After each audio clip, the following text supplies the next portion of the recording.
Conquest and empire is as old as civilization. Babylon, Egypt, and Greece.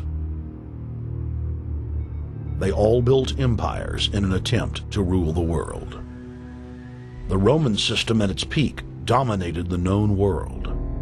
Complex governmental systems were developed to control diverse populations. During the period between the 15th and 19th century, new empires emerged and again waged war for supremacy. The nobility, as well as the thriving merchant class, were financed by a handful of private banks. Many of the great money houses would hedge their bets and finance both sides of a war.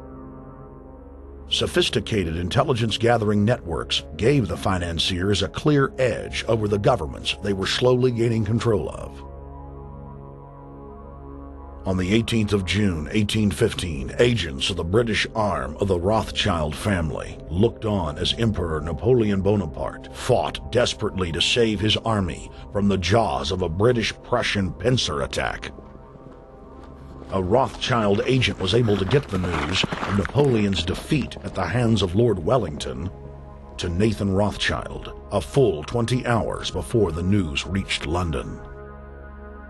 Nathan, the head of the British arm of the Rothschild family, put out the rumor to the London Stock Exchange that Napoleon had won the war. Stocks plunged by 98%, and Rothschild was then able to buy up the entire British economy for pennies on the pound. When the news of Napoleon's defeat finally arrived, stocks soared. Britain was now the undisputed ruler of Europe, and Rothschild ruled England. The already dominant British Empire grew even more aggressive. Her troops and bureaucracy spread across the globe. The sun never set on Britannia's holdings. The banking cartel funded, in fact, since about 1800, they have funded both sides of almost every war. And of course, they're getting the interest off of the loans that they've given the various governments and the wars that they have actually helped stimulate and create. By 1900, Germany was a rising force and a leader of the Industrial Revolution. World War I, for instance, there was absolutely no reason to have World War I, except that it was an ideal opportunity for the banking cartel to make a pile of money by funding both sides of that particular war. On June 28, 1914, the heir to the Austrian-Hungarian throne, Archduke Franz Ferdinand, was assassinated while traveling in a motorcade.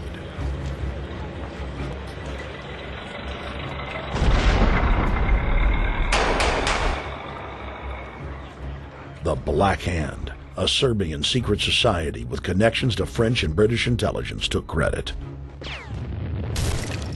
World War I had begun.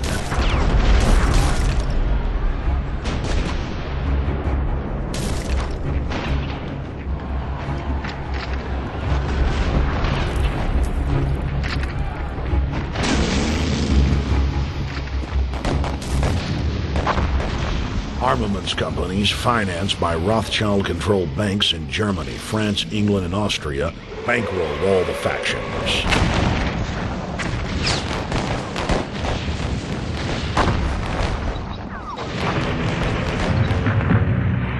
At least 20 million were killed in the war. It was a conflict so terrible the people vowed to never fight again.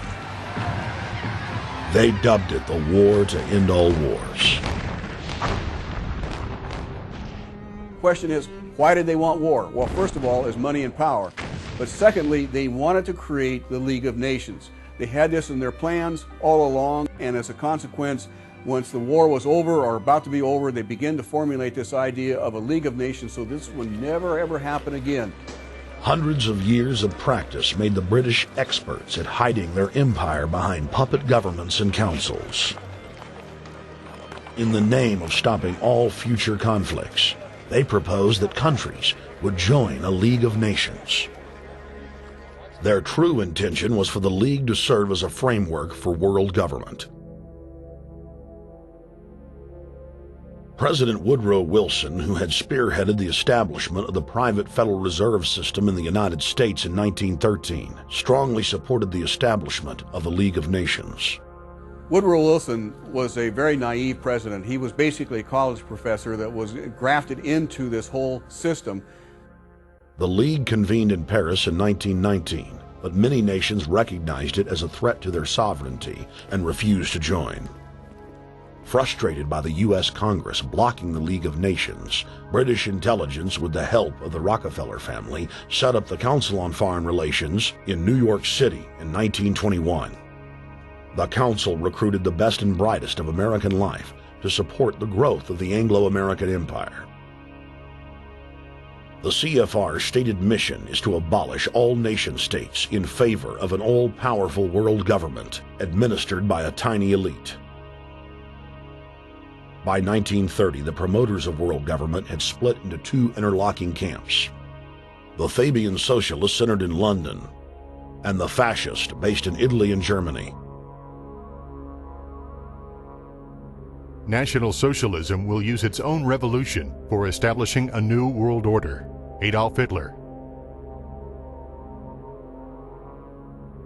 Supporters of the fascists in the United States and England believed that the military should be used to quickly transform the world into a new world order, while the more sophisticated practitioners of globalism stated that incrementalism was the sure path to world domination.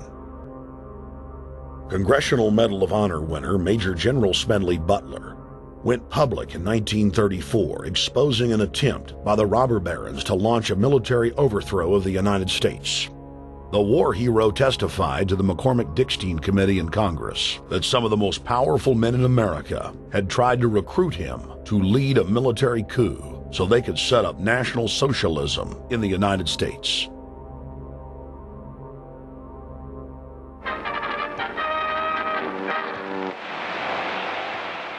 I appeared before the Congressional Committee, the highest representation of the American people, under subpoena to tell what I knew of activities which I believe might lead to an attempt to set up a fascist dictatorship. I was supposed to lead an organization of 500,000 men, which would be able to take over the functions of government. The fascists had also made deep inroads in England. Edward VIII, King of England, was forced to abdicate the throne because of his public support for Hitler. Was u zich daarbij niet door om dat negatieve probleem der Bekämpfung dieser Lehre und ihrer Organisation handelt, sondern um die Durchführung der positiven Aufgabe der Gewinnung des deutschen Arbeiters für den nationalen Staat.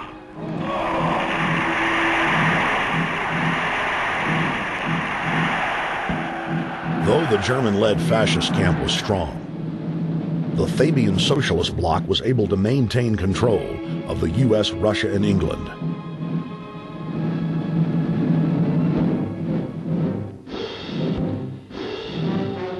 In the build-up to World War II, and during the conflict, the bankers again financed both sides, just as they had done with Napoleon.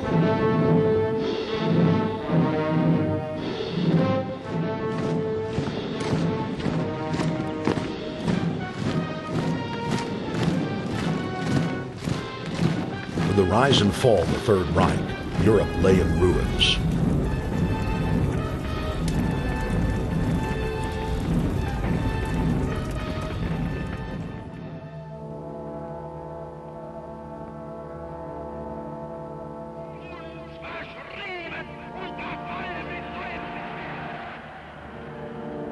Once again, the elite claimed that only global governance could save humanity from certain destruction. And this time, the elite would succeed in setting up their world body.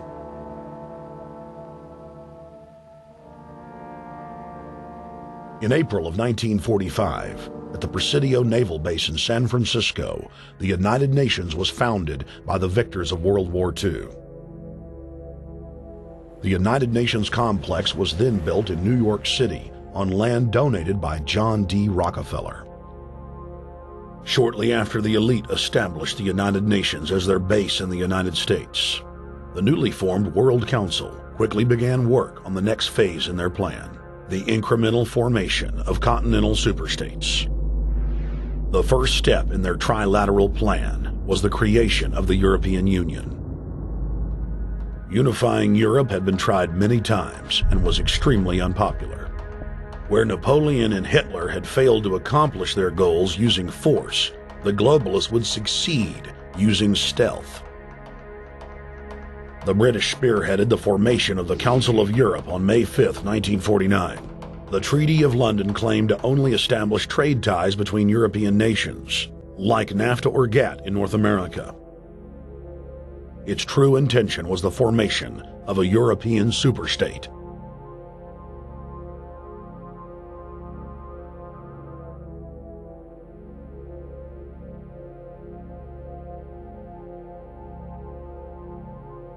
In 1954, the elite of the planet met in secret at the Bilderberg Hotel in Oosterbeek, Holland.